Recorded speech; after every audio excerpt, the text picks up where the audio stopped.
On va parler de Trump, notamment avec Luc Ferry qui va nous rejoindre. Merci beaucoup. Vous allez prendre la place du colonel Goya. C'est le colonel Ferry. Je ne sais pas si vous lui confieriez des actions militaires, colonel. En tout cas, venez vous asseoir. Merci beaucoup, commandant, d'avoir été avec nous. Luc Ferry, je vous en prie, asseyez-vous. Passez tous devant la caméra. Faites-vous plaisir surtout.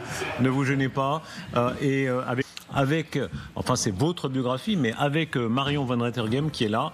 Merci beaucoup Danny Cohn-Bendit d'être avec nous, vous aussi, en direct pour cette discussion entre vous deux. Voilà, je le recommande. Et ça fera écho à beaucoup de sujets d'actualité que nous avons ce soir. Bonsoir à l'un et à l'autre. Merci beaucoup. Bonsoir mes amis. Merci d'être là. Commençons peut-être par la grande actualité politique, celle qui va marquer la journée de demain. Peut-être une rupture dans la vie politique française. C'est le sort de Marine Le Pen. Marine Le Pen qui est menacée d'inéligibilité potentiellement dans l'affaire des assistants parlementaires. Réaction de Marine Le Pen pour l'instant, recueillie par les services politiques de TF1 et de LCI. Je comprends que des gens ne soient pas sereins, y compris au sein de mon parti. Mais moi, je le suis. Je suis toujours sereine sur les choses sur lesquelles je n'ai pas de prise, dit-elle. Et elle parle aussi d'une comparaison avec une guillotine politique qui pourrait ou non s'abattre sur elle et briser sa carrière politique. La possibilité d'une présidentielle dans les heures qui viennent. Ouf. Pour poser les termes du débat, ce sondage IFOP JDD qui montre à quel point, en l'état, elle est une super favorite de l'élection présidentielle et elle est très largement devant les autres. Intention de vote, alors c'est il y a plusieurs scénarios, donc c'est pour ça qu'il y a des variations. Dans tous les cas, Marine Le Pen serait devant et dans tous les cas, elle est de très loin devant, 34 à 37%. Le second, dans tous les cas, le deuxième, c'est Édouard Philippe, 21 à 25%. Gabriel Attal, si Philippe ne se présente pas, est à 20%. Et viennent ensuite seulement Jean-Luc Mélenchon, qui est quand même nettement plus bas. En réalité, elle est super favorite. Ouvrons la discussion. Est-ce que oui ou non, pour vous, il est légitime, c'est la loi qui s'appliquerait, qu'une inéligibilité soit prononcée contre elle, donc que les juges décident de son avenir politique ou non? Danny Cohn-Bendit, commencez. Écoutez, c'est le droit. Les juges ne jugent pas en fonction d'un problème politique. Il faut quand même raconter qu'il y a eu usurpation par le Rassemblement national et par Marine Le Pen qui était au Parlement européen, où, si vous voulez, des gardes du corps étaient décrétés comme des assistants politiques pour organiser la politique de Marine Le Pen au Parlement européen. Donc c'est vrai qu'il y a eu infraction. Si elle est condamnée, les juges condamnent en fonction du droit. Les juges condamnent en fonction du droit, et puis à partir de là, ils évalueront la peine qu'ils donneront, inéligibilité ou pas, etc. Ce n'est pas une décision politique. Et quand on voit comment les juges, par exemple, ou le procureur argumente contre Nicolas Sarkozy, les juges s'en tiennent au droit. Enfin, c'est ça notre démocratie. Alors, on peut trouver ça bien ou pas bien, on peut être contre, etc. Mais ce ne sont pas des décisions politiques dans la tête des juges, ce sont des décisions juridiques. Voilà, c'est la situation. Maintenant, on peut remettre en question ce droit-là, etc. Mais le droit est le droit est le droit. Et Marine Le Pen échappera ou n'échappera pas à l'inéligibilité, ça dépend de l'interprétation juridique des juges qui vont décider demain. Bon, vous ne serez pas surpris, je pense exactement l'inverse.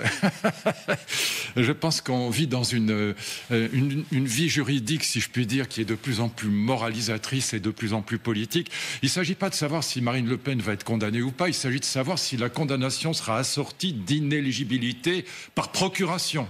Voilà. Ce qui veut dire que ça invalide la notion même d'appel. Bon. Donc, je pense que le Conseil constitutionnel a dit quelque chose d'intéressant, c'est qu'on doit juger en fonction de la proportionnalité. La proportionnalité, ça veut dire quoi? Ça veut dire le Conseil constitutionnel dit aux juges, aux magistrats, vous devez faire attention que la condamnation, n'invalide pas un autre droit. C'est toujours ça, le Conseil constitutionnel. Il y a des droits qui s'opposent. Donc c'est ça le problème, il y a des droits qui s'opposent. Le droit des électeurs à voter pour elle, voilà. Et donc c'est pas du tout aussi simple que ça. Quand deux droits s'opposent, la vérité c'est que la politique et la morale prennent la place entre les deux. Et donc c'est ça le risque en tout cas. Je ne dis pas, je n'ai aucune information sur ce qui se passera. L'inconvénient majeur, et ça le Conseil constitutionnel le pointe, c'est que si le principal candidat ou la principale candidate dans une élection est invalidé, ça délégitime toute l'élection présidentielle. Parce que ça veut dire que ceux qui seront élus après seront élus dans une compétition qui n'a pas eu lieu.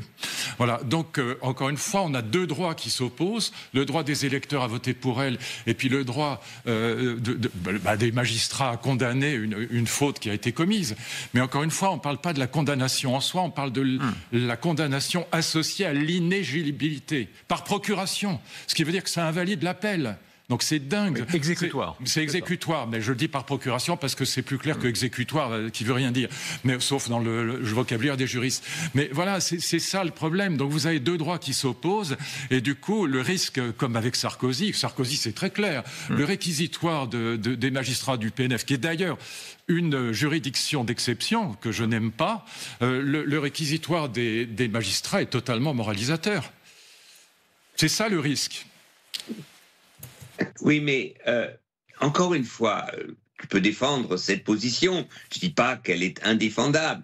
Je dis ce que je refuse, c'est parce que, disons, les magistrats qui vont décider, ils pensent exactement, ils peuvent penser comme toi. Ils ne sont pas débiles. Ils savent qu'il y a deux droits qui s'opposent. Ils connaissent leurs responsabilités. Donc c'est en fonction de cela. Ce que je récuse, c'est qu'ils ont un objectif politique. Ils ont une autre interprétation. Tu dis moralisatrice. Non, ils ont une interprétation du droit qui les pousse à dire Marine Le Pen était une élue qui au Parlement européen, sachant exactement ce qu'elle faisait, se foutait complètement du droit. Et elle dit, ils peuvent dire, une telle personne ne doit et ne peut pas être présidente de la République en fonction de sa négation du droit.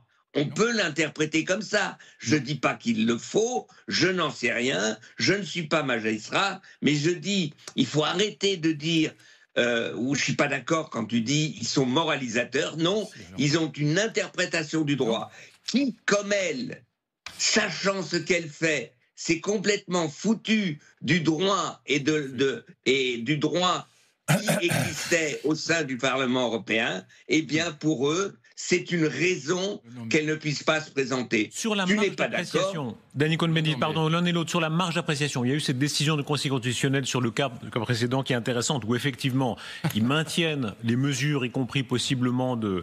Ils ne parlent pas de Marine Le Pen, mais ça peut faire jurisprudence. Ils parlent bien de la possibilité des mesures exécutoires, mais ils disent aussi qu'il revient au juge d'apprécier le caractère proportionné de l'atteinte que cette mesure est susceptible de porter à l'exercice d'un mandat en cours et à la préservation de la liberté de l'électeur. Donc, c'est ce que je viens de dire. Il y a une pesée d'intérêts qui peuvent faire. Et quand je suis accroché sur le mur des cons dans l'entrée du syndicat de la magistrature, c'est du droit, Dany ? C'est du pur droit ? Et quand 33% au CSM des magistrats votent pour le syndicat de la magistrature, et tous les Sarkozy lui-même, Hortefeux, l'homme de Vichy, toute la droite, même Bernard Kouchner était sur le mur des cons parce qu'il avait appelé à voter pour Sarkozy, c'est du droit ? Ou c'est de la morale et de la politique? Non, mais attends. Et c'est 33% des magistrats, Dany.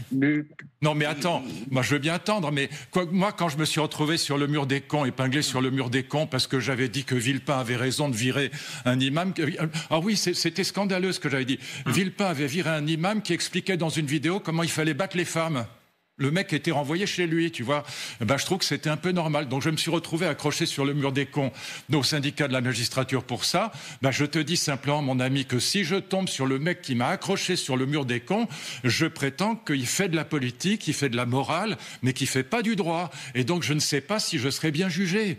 Voilà. Et donc c'est ça le problème qui se pose pour Marine Le Pen ou pour Nicolas Sarkozy quand on voit le pourcentage d'extrême gauche dans le syndicat de la magistrature. Je peux pas te dire autrement. Maintenant, bon, je comprends ce que tu dis, tu comprends ce que je dis, on peut chacun tenir le discours de l'autre. Mais voilà, moi je suis désolé, depuis que j'ai été accroché sur le mur des cons avec toute la droite, y compris Sarkozy. Luc, on a compris que tu as été accroché sur le mur des cons. Oui, mais ça veut dire quelque chose. Aujourd'hui. Mais oui, je dis pas qu'il faut t'accrocher sur le mur des cons. Tu me rappelles que tu as été accroché sur le mur des cons. Si, je veux bien. D'accord. Mais je sais que tu as été accroché sur le mur des cons. Voilà, je ne t'ai pas accroché, moi, sur le mur des cons. Non, mais c'est de la politique, c'est ça que je te dis, c'est de la politique. Non, je veux simplement dire, je ne sais pas si les juges qui vont juger demain font partie du syndicat de la magistrature. C'est tout le problème. Accrochés sur le mur des cons. C'est tout le problème. C'est pas marqué dessus. Voilà. Donc, moi, je reste sur l'état de droit. Je reste calme et serein comme Marine Le Pen. J'ai confiance en ces juges. Peut-être qu'ils évalueront comme toi. Et donc tu verras que c'est pas la peine de s'énerver, qu'on ne peut pas l'empêcher. Elle doit être condamnée, mais on ne peut pas l'empêcher. Ou peut-être qu'ils feront quelque chose de talmudique. Ils vont la condamner à inéligibilité pendant 1 an. Donc elle pourra se présenter. Et comme ça, ils diront, voilà, il faut quand même marquer le coup qu'elle a, en toute conscience, enfreint totalement le droit et qu'elle a employé comme assistant, elle a fraudé de l'argent européen, de l'argent des contribuables, et ils veulent la juger en fonction de cela, et peut-être qu'ils diront 1 an d'inéligibilité. Sur la loi même, est-ce qu'on est allé trop loin dans une forme d'exigence de pureté ? Il est certain, ce qu'on vient de voir là, Mitterrand ou Chirac avec la mairie de Paris, pour lui c'était non mais c'est drôle, la petite bière là, l'histoire des assistants parlementaires. Alors, est-ce que en voulant mettre la barre, disons, de la pureté très haut, est-ce qu'on a fait trop de moralisme, oui ou non ? On nage dans la morale. C'est-à-dire que moi je pense qu'il y aura plus un talentueux en politique parce que ça devient tellement insupportable, tellement difficile, tellement compliqué, parce qu'on vous regarde, j'allais être grossier, enfin, on vous regarde de partout, vous êtes sous le microscope, vous êtes là, si vous gagnez un tout petit peu d'argent. Non, mais je suis désolé. Non, mais le fait que l'appel soit suspendu, c'est contraire à l'état de droit. C'est contraire à l'état de droit. Un bon état de droit, l'appel... Je veux dire autre chose. Luc, je veux dire autre chose. D'accord, vas-y. Je ne parle pas de l'appel. La question de Darius a été, est-ce qu'on va trop loin ? Oui. C'est Marine Le Pen qui a été trop loin. Employer des gardes du corps comme assistants, eh bien, c'est aller trop loin. Peut-être qu'elle parle avec eux dans sa voiture. Je parle pas de la peine. Je parle pas de la peine, non pas de Marine Le Pen.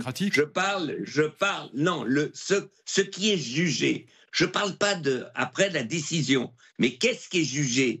C'est pas le droit qui va trop loin, c'est quelqu'un qui, en toute connaissance, enfreint le droit. C'est comme si on me dit... Mais si, non, je suis pas d'accord. Le fait qu'elle considère que les gardes du corps peuvent être des assistants, je pense qu'elle a raison.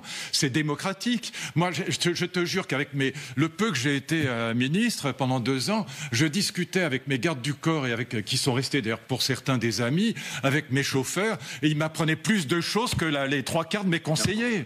Énarques, voilà. Et donc c'est après tout qu'elle considère qu'un garde du corps peut être un conseiller. Je trouve ça plutôt sympathique. Moi, je les connais. On les voit, les gardes du corps de Marine Le Pen, mais c'est des gens très bien, c'est des gens avec qui on peut discuter. Alors d'accord, ils sont très à droite, ça c'est un peu normal, mais c'est des gens avec qui on peut causer. Et donc qu'elle considère qu'un garde du corps puisse être un conseiller, moi ça me gêne pas, si tu veux. Vous posez la question de la proportion, pardon, qu'on comprenne bien. Votre position, Danny Cohn-Bendit. Vous posez la question de la proportion, c'est-à-dire le fait d'utiliser à d'autres fins des assistants parlementaires européens, ça tout le monde comprend que c'était pas réglementaire, mais en termes de proportion, est-ce que ça vaut une inéligibilité ou non ? C'est ça qui en fait... C'est ça que pose le Conseil constitutionnel, oui. Non mais, là encore, je comprends qu'on puisse dire que ça ne devrait pas en finir comme ça. Juste, j'ai répondu à une question, Darius, la question, est-ce qu'on va trop loin ? Non, je trouve la définition des assistants au Parlement européen est très claire. La loi est très claire. Et les assistants participent à l'organisation du travail à l'intérieur du Parlement européen. Ce qu'un garde du corps avec un flingue ne fait pas. J'ai pas dit que ce sont des gens très antipathiques, je ne les connais pas. Je dis simplement qu'elle a enfreint à la loi, qu'elle le savait. D'ailleurs, il y a d'autres partis qui ont fait ça. Le Modem, les Verts l'ont fait aussi. Tout ça, je ne nie pas. Je dis qu'il y a une législation, un droit européen, et qu'elle a consciemment détourné l'argent des contribuables pour son parti, donc pour elle-même. C'est tout. Après, moi, je ne suis pas je ne dis pas, elle doit être inéligible, je dis, c'est une conséquence de l'interprétation de l'infraction de Marine Le Pen. Étendons à la question de ce qui s'est passé aussi avec Nicolas Sarkozy, avec ces 7 ans de prison requis dans l'affaire de prison ferme. Alors, attendez, prétendu financement libyen. Oui ou non, là encore, de la même façon, est-ce que c'est une forme de gouvernement des juges ou est-ce que c'est légitime? je ne dis pas que Marine Le Pen est innocente, je ne dis pas que Nicolas Sarkozy est innocent, je dis simplement que la réquisition est moralisatrice et outrancière. D'abord, beaucoup de magistrats qui ont regardé le dossier de près disent on attend les preuves, on n'attend pas qu'on nous parle d'un pacte de corruption faustien, on n'en a rien à foutre. On veut des preuves, voilà, des preuves. Vous êtes magistrat, vous donnez des preuves. Pour l'instant, il n'y en a pas. Voilà. Donc, moi, en plus, 7 ans, je dis quand même, comparons les choses. 7 ans, Bertrand Cantat a assassiné, tué de manière ignoble sa compagne, il a été condamné à 4 ans. Palmade à 8 ans. Bon, non, c'est le contraire. Cantat à 8 ans, Palmade à 4 ans. Ils ont tué des gens. Voilà, c'est pas possible. Voilà. Et là, sous prétexte qu'il aurait reçu 400 000 euros de financement libyen, ce que jamais personne n'a prouvé. Il a 7 ans de prison ferme, Dany, c'est délirant. Requis, la réquisition est délirante. Elle est délirante. J'ai rien dit là-dessus pour l'instant. Non, mais si je te dis, non, tu dis que c'est pas de la morale. Les juges font pas de la morale. Je te dis que là, on fait de la morale. On fait de la morale. Encore une fois, là encore, tu dis. Et c'est possible, il y en a des observateurs, on n'a rien prouvé. Donc, c'est vrai que 7 ans pour quelque chose qu'on n'arrive pas à prouver, c'est délirant. Mais même si on le prouvait. Encore une fois. Même si on le prouvait. Ah, vous pensez ça que c'est délirant? Non, mais attendez, il vient de dire quelque chose d'important. Attendez, j'ai pas fini ma phrase, c'est tout. Alors, non, je dis, si on ne peut pas prouver, c'est délirant. Condamner quelque chose que l'on ne peut pas lui prouver sa peine. Alors, le problème, il est, si on considère un peu que le fonctionnement de l'Élysée était un fonctionnement mafieux, le parrain a toujours réussi à s'exfiltrer de la responsabilité. Les parrains, ça, c'est la loi de la mafia. On n'arrive jamais à prouver que le parrain est celui qui a organisé cela. Donc, si les juges disent dans leur décision, d'abord, il n'y a pas de preuve, ils ne le condamneront pas, ni à 7 ans, ni à quoi que ce soit. Si les juges disent, il y a des preuves, voici les preuves telles que nous les avons compris. Je ne les connais pas, Luc les connaît, très bien pour lui. Moi, j'ai juste lu les comptes rendus et c'est pas clair. Donc, j'attends la justification, la décision des juges. Pour Nicolas Sarkozy, on va entendre. Mais maintenant, pour les procureurs, ils ont, d'après eux, prouvé exactement cela. Maintenant, sur les 7 ans, d'ailleurs, Bernard Cantat n'a pas été condamné par la justice française. Rappelez-vous, Bernard Cantat a été condamné au pays. Bertrand Cantat, oui, c'est pas la justice française. Donc, maintenant, de comparer cela, je ne sais pas. Est-ce qu'il y a, je pose la question, une responsabilité plus grande d'un président de la République si on arrive à prouver qu'il a pris de l'argent de la Libye, d'un dictateur sanguinaire pour payer sa campagne électorale? Si on arrive à le prouver, je trouve que, vu la fonction du président de la République et vu le fait, c'est-à-dire prendre l'argent d'un dictateur sanguinaire pour payer sa campagne électorale en France, c'est quelque chose qui est énorme. Maintenant, je ne dis pas qu'il l'a fait, je ne peux pas le prouver. Je dis c'est ça la question. La condamnation, c'est en rapport de ce qu'on peut prouver. Si on peut prouver que le président de la République Mais ce que dit Luc, c'est que même selon lui, même s'il l'avait fait, ce serait disproportionné, selon vous. Oui, c'est ça. Je pense que 7 ans de prison ferme, c'est ce qu'on requiert contre un violeur ou un meurtrier aujourd'hui en France. Voilà. Et donc, qu'est-ce que vous voulez? Palmade, bon, je veux pas l'accabler, le pauvre vieux. Bon, mais il y a quand même, cette femme a perdu son bébé. C'est quand même, ça relève quasiment du meurtre, même si on n'a pas retrouvé le meurtre parce que le bébé n'était pas encore au niveau où on considère que c'est un meurtre. Mais enfin bon, un enfant est défiguré. Enfin bon. Voilà, il a 4 ans de tôle. Il faut quand même comparer les choses. Voilà. Donc je dis que là, on est en pleine moralisation, on n'est pas dans le droit. C'est ça que je dis. Je dis que même si Nicolas Sarkozy était coupable, ce que je ne crois pas, Personnellement, je ne le crois pas, mais peu importe. Je peux me tromper. Je suis comme toi, j'ai pas le dossier. Je dis que même si elle était le coupable, cette réquisition est délirante par rapport aux condamnations qu'on observe pour des meurtriers, pour des violeurs. Et ça, ça veut dire que. Et pourquoi c'est intéressant ? Ça veut dire qu'on est passé du droit à la morale. C'est ça et à la politique. Voilà.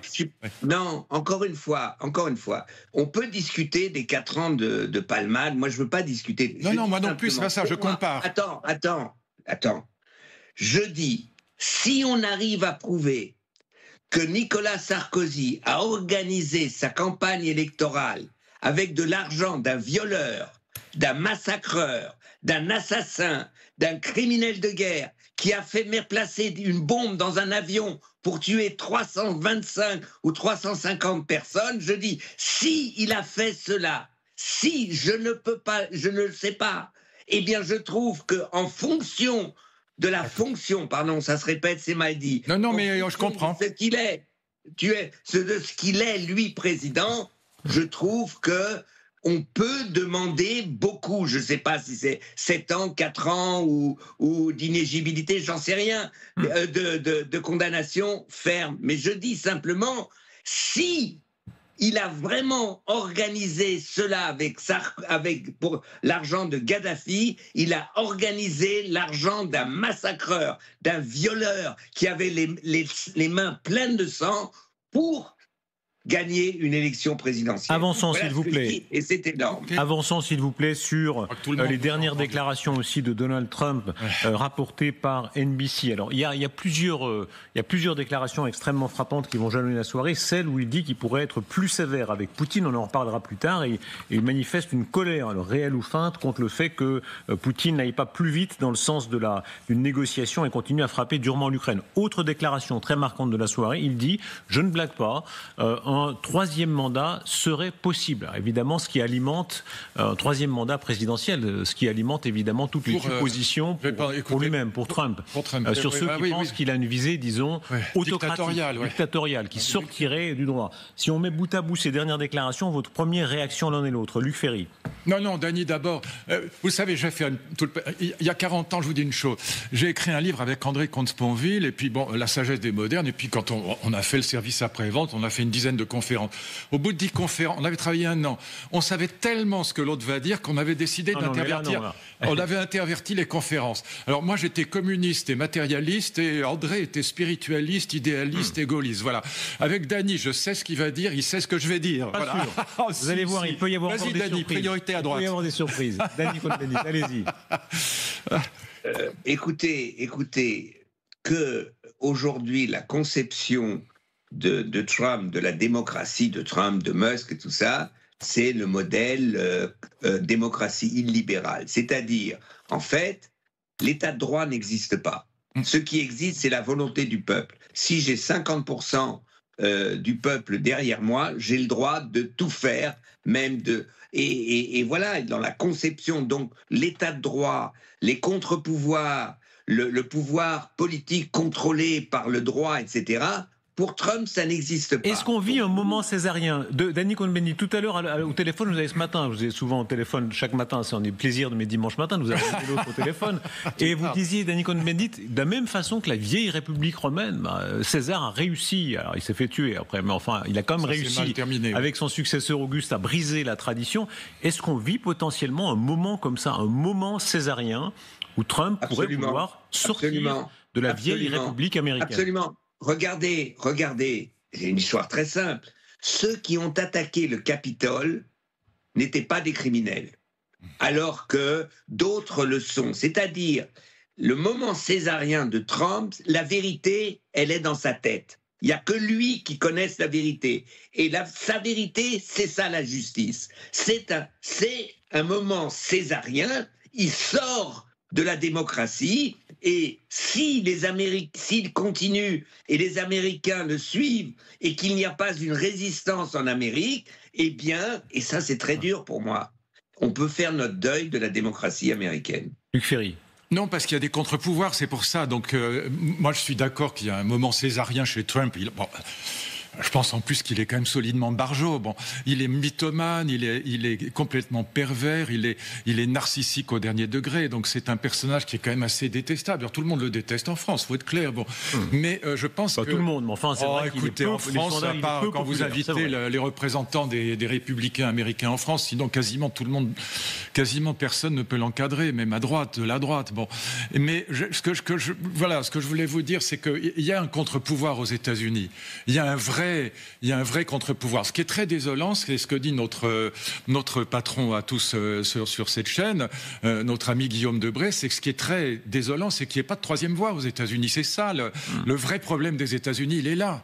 Alors, et il y a des contre-pouvoirs. Il y a des contre-pouvoirs dans la société civile, il y a des vraies entreprises, il y a un parti démocrate, il y a malgré tout une justice. Il n'y a pas que le Conseil constitutionnel, la Cour suprême américaine. Il y a des tribunaux, il y a des centaines de tribunaux partout. Bon, donc il y a quand même des contre-pouvoirs à Trump qui n'existent pas en Russie, par exemple. Ça n'existe absolument pas en Russie. Voilà. Donc c'est pas la même situation. Mais évidemment voilà, le vrai problème pour moi, c'est moins Trump ou Joe Biden que j'aime pas plus que Trump. Le vrai problème, c'est qu'il n'y ait pas de troisième voie. C'est ça qui est inquiétant.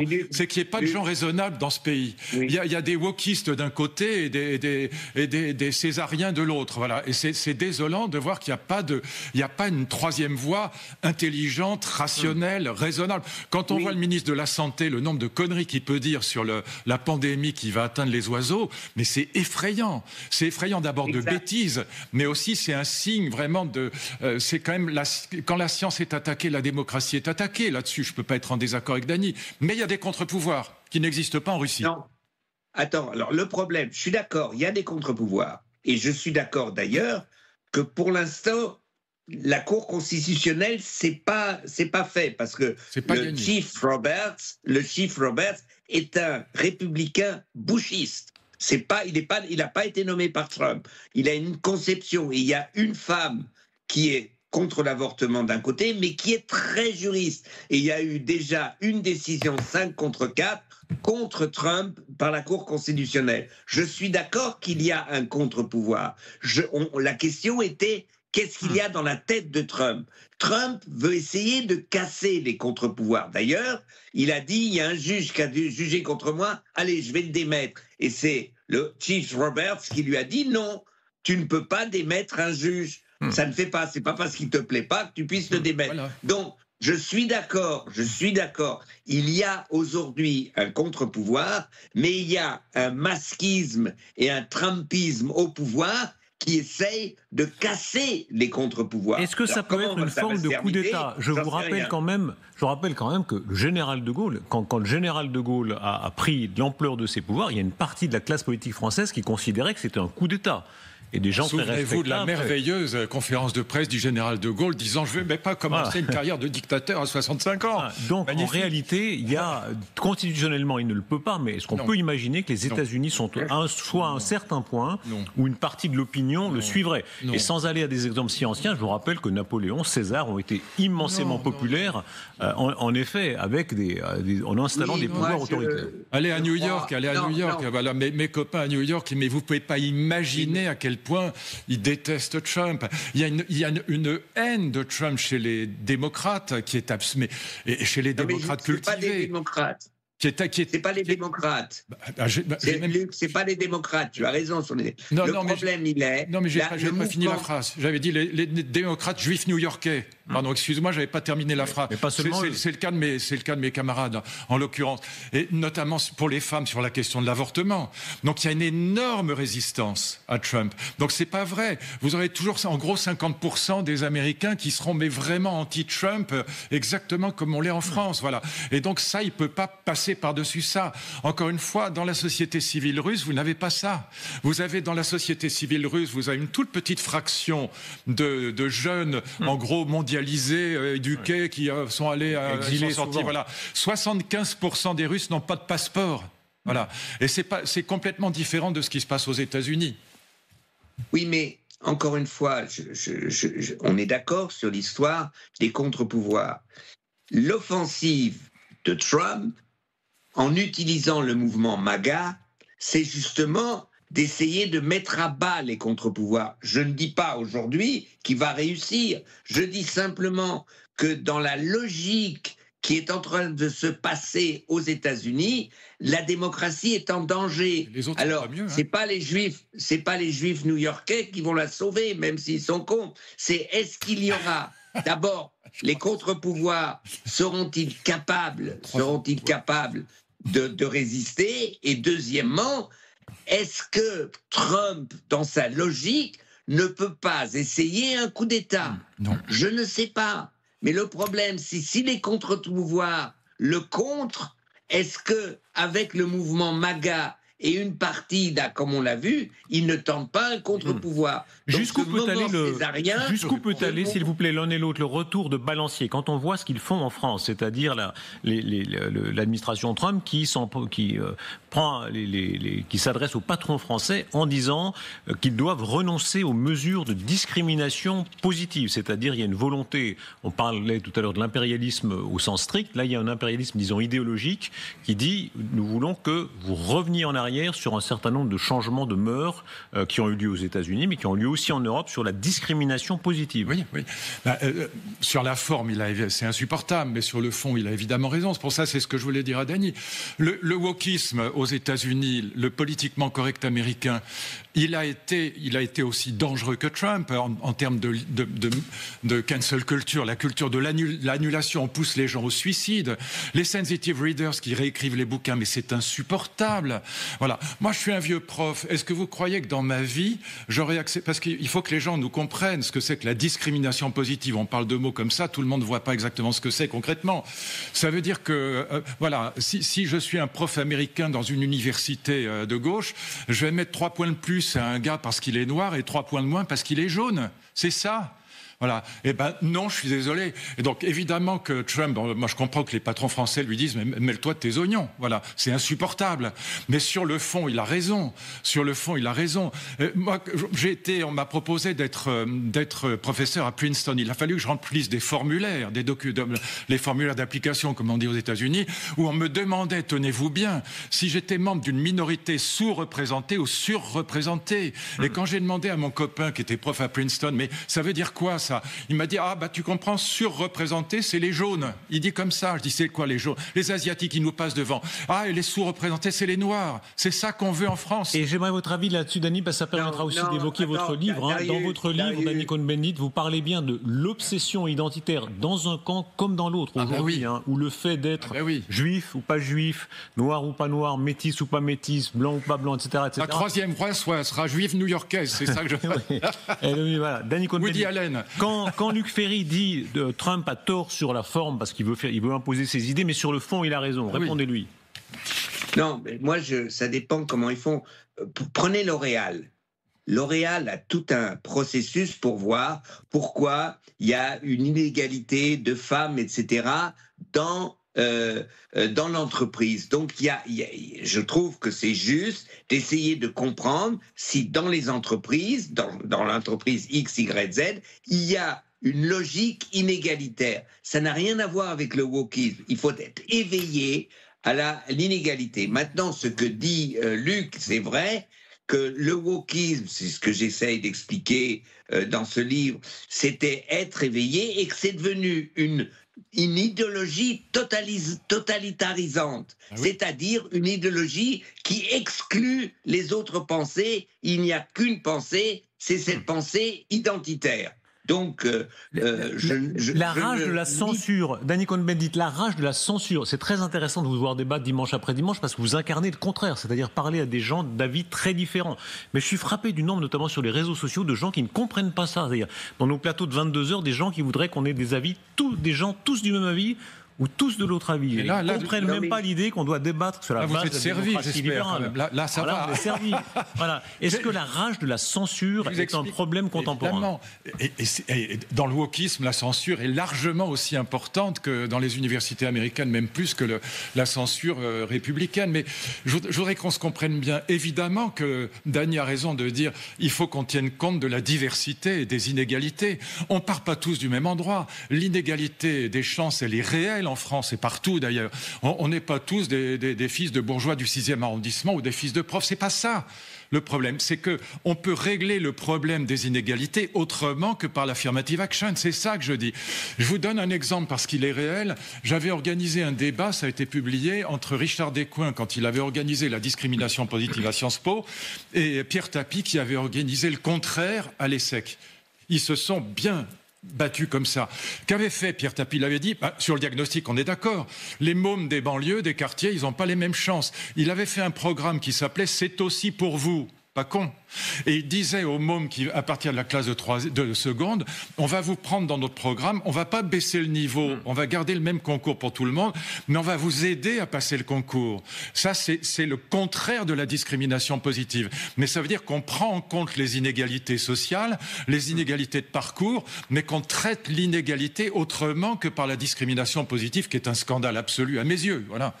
Oui, mais le prof. Luc, le début, non, là, ce que tu viens d'expliquer, je suis tout à fait d'accord. Il ne faut pas baisser en fonction de si c'est une femme, c'est -2, si voilà, c'est une femme noire, et tout ça. Non, tu es d'accord, je suis d'accord. Là, au début, la discrimination positive, c'était quoi? On s'est aperçu que les blacks avaient moins de chances de rentrer dans les universités. Et donc, il y a eu une idée d'essayer de contrecarrer, non pas parce qu'ils étaient moins bons, mais en fonction de leur origine sociale. Donc tu donnes, toi, un exemple, comment on peut aider ceux qui sont défavorisés à, justement, ne pas être en permanence victimes de leur origine sociale, etc. Ce qui est vrai. Voilà, c'était ça l'idée aujourd'hui de la discrimination positive. Là où ça devient, et là, Luc a raison, totalitaire, c'est que en fonction maintenant d'une situation,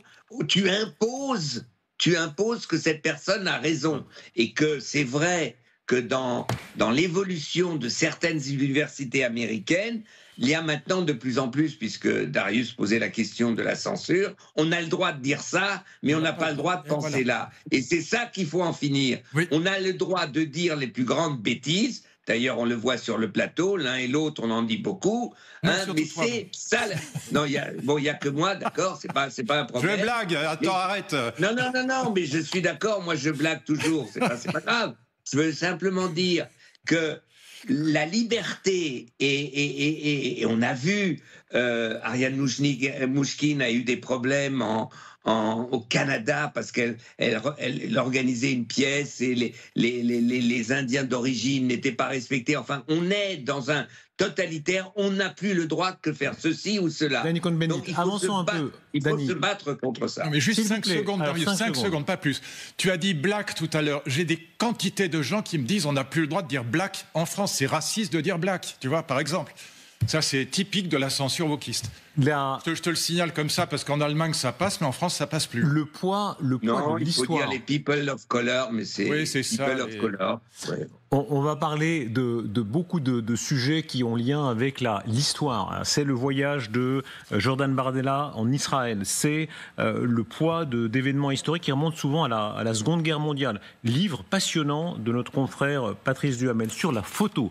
Regardez bien, la photo qui est connue, la photo de 1942, octobre 1942, où le jeune François Mitterrand, qui est employé à Vichy, rencontre le maréchal Pétain. Et cette photo, elle était connue notamment par le livre de Pierre Péan, mais il y a beaucoup d'autres données qui sont amenées par Patrice Duhamel, en particulier sur le fait que certains nombres de dirigeants politiques de droite, notamment Giscard, notamment Chirac, savaient, mais pas seulement eux, et ne l'ont pas employé, ne l'ont pas sorti. C'est-à-dire pendant des décennies, les Français ont voté quand même 2 fois, ont élu 2 fois François Mitterrand sans avoir cette photo dans le débat public, parce qu'un certain nombre de dirigeants se sont dit on ne va pas l'utiliser.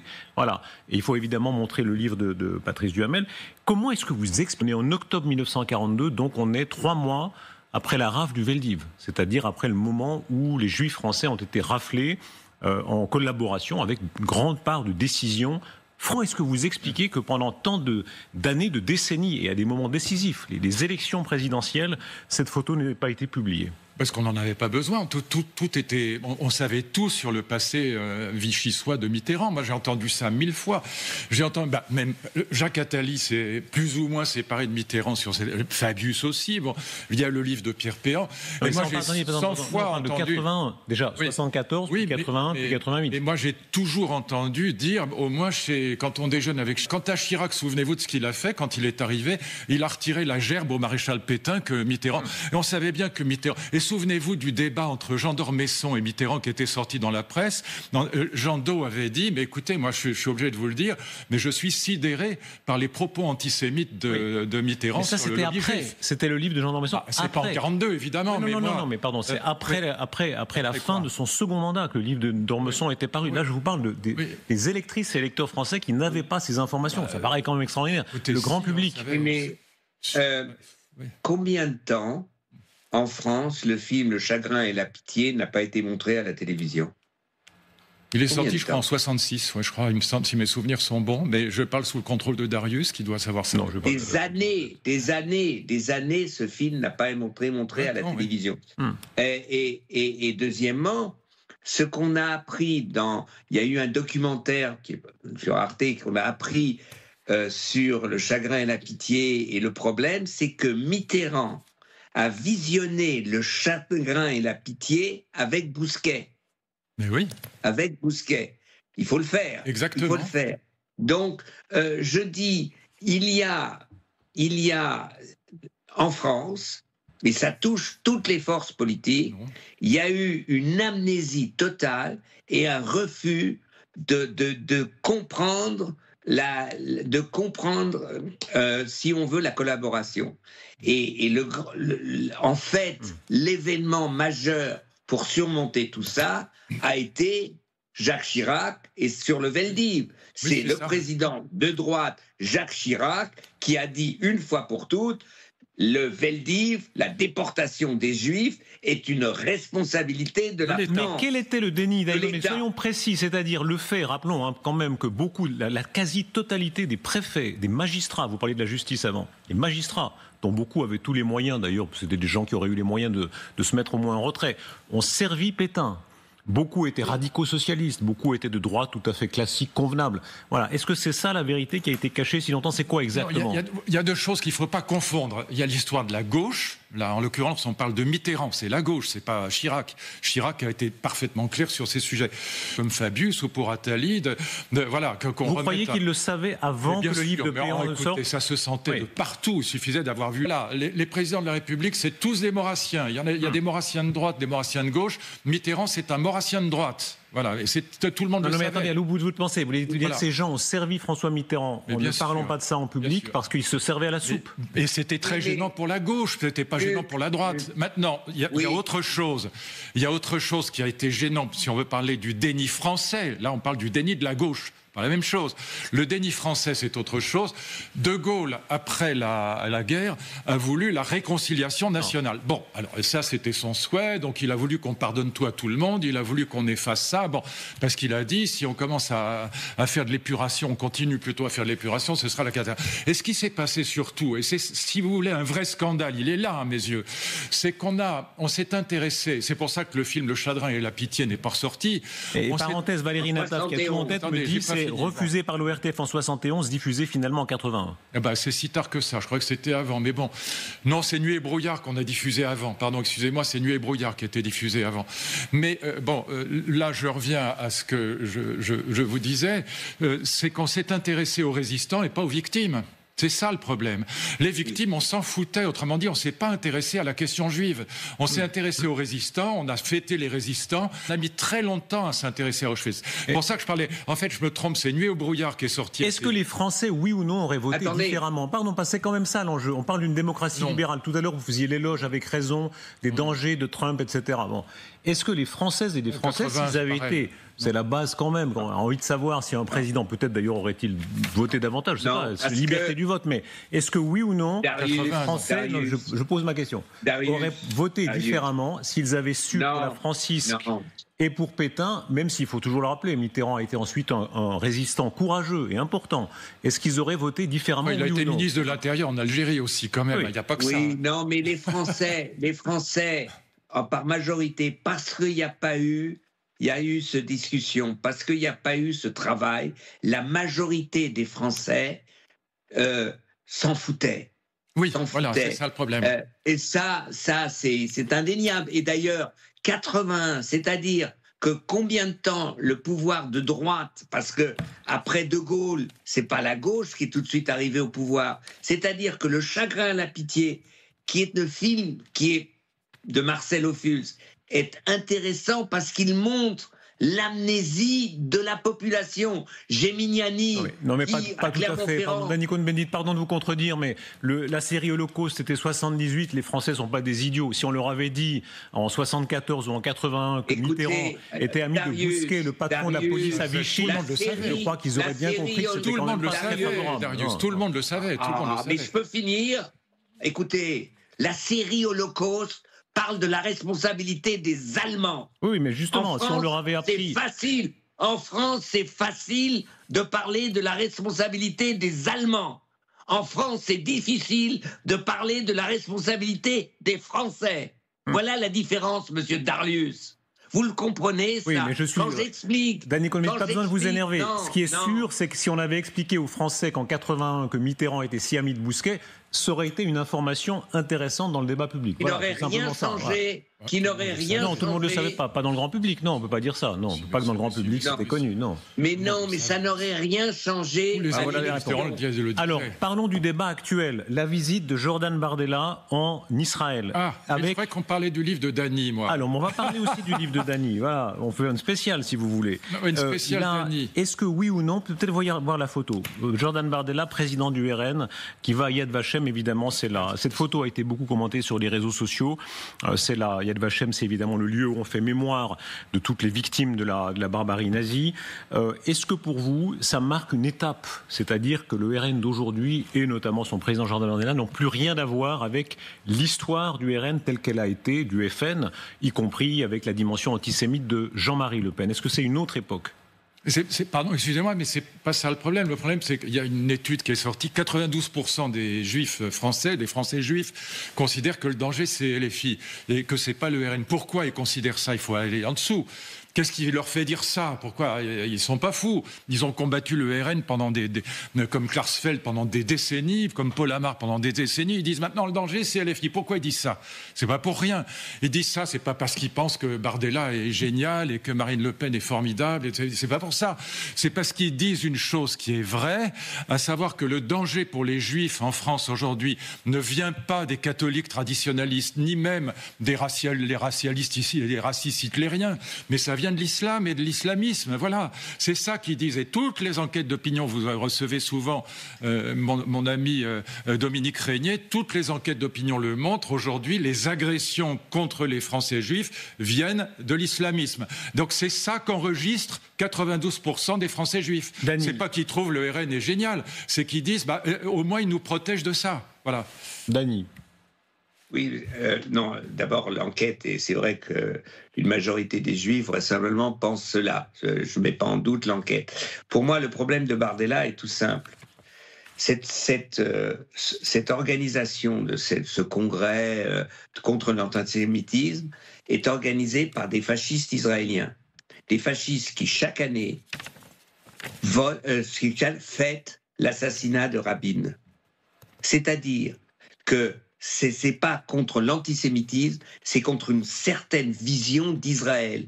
Une vision d'Israël où Israël se fout des Palestiniens, où Israël ne regarde pas les Palestiniens. Et donc, en fonction justement de ce sentiment-là, parce qu'il y a l'islamo-fascisme, parce qu'il y a LFI, on fait un saut extrêmement dangereux qui est de dire, eh bien, on est d'accord avec cette position israélienne et d'aller dans ces conditions à cette réunion, c'est d'aller sur l'ignorance et l'histoire terrible qui est en train de se passer à Gaza et dans les territoires occupés. On passe dessus. Il y a de l'antisémitisme, il y a l'islamo-fascisme. Attendez, laissez-moi finir une phrase, camarade. Non, allez-y. Non, finissez, c'est pour parler de votre livre, c'est pour la bonne cause. C'est pour parler de ton livre. C'est pour parler de votre livre, c'est pour la bonne cause. Non, mais je vous laisse finir votre phrase. allez, vous avez, allez-y. Maintenant, quand on fait quelque chose qui est assez difficile et qu'on intervient comme ça, c'est pas gentil. Ah non, c'est très gentil, Danny Cohn-Bendit. Parce que c'est difficile. C'est difficile. Vous avez raison. Je n'aurais pas dû vous interrompre au cours de votre phrase, mais c'est votre livre précisément. Vous dites à quel point vous avez accompagné des gens qui avaient parfois des tentations totalitaires. Vous, jamais. C'est-à-dire, vous dites, vous avez toujours une pensée fluide et vous n'êtes jamais tombé dans ce que vous appelez la tentation totalitaire. Ça rejoint beaucoup de points qu'on a discutés dans cette discussion, dans cette conversation. Ne pas vouloir faire taire l'adversaire, Danny Cohn-Bendit. Non, la pensée fluide aussi pour moi, c'est il faut pas s'arrêter de penser. Il faut pas dire maintenant j'ai atteint le but et voilà, et ma pensée devient une idéologie fermée. Et c'est un peu mon héritage de ce que j'hérite, je crois, moi, d'Hannah Arendt. Hannah Arendt qui justement était la pensée libre, la pensée de la liberté. Ça ne veut pas dire qu'on a toujours raison. Hein, c'est pas ça du tout. Ça veut dire qu'on continue à penser, et ce qui est lié avec mon identité juive, qui est une identité du doute. Un juif est quelqu'un qui doute, qui a une blessure profonde, mais qui doute, qui cherche une certaine... C'est je dis pas tous les juifs. Ah non, je dis moi. Hein, oui, on peut dire que non, et c'est pour ça que je doute, et que quand je vois Smolnitch avec Bardella, je suis horrifié. Voilà, c'est tout ce que je dis. Merci beaucoup à l'un et à l'autre. Je recommande votre livre, Danny Cohn-Bendit, avec Marion Van Rettergem, Souvenir d'un apatride. On aura l'occasion d'en reparler. Voilà, vous ferez peut-être un livre ensemble, Danny Cohn-Bendit et Luc Ferry. Voilà. Merci beaucoup à l'un et à l'autre. Dans quelques instants, je passe la parole à Margot Haddad. Merci beaucoup de nous avoir suivis. On se retrouve plus tard. À tout de suite.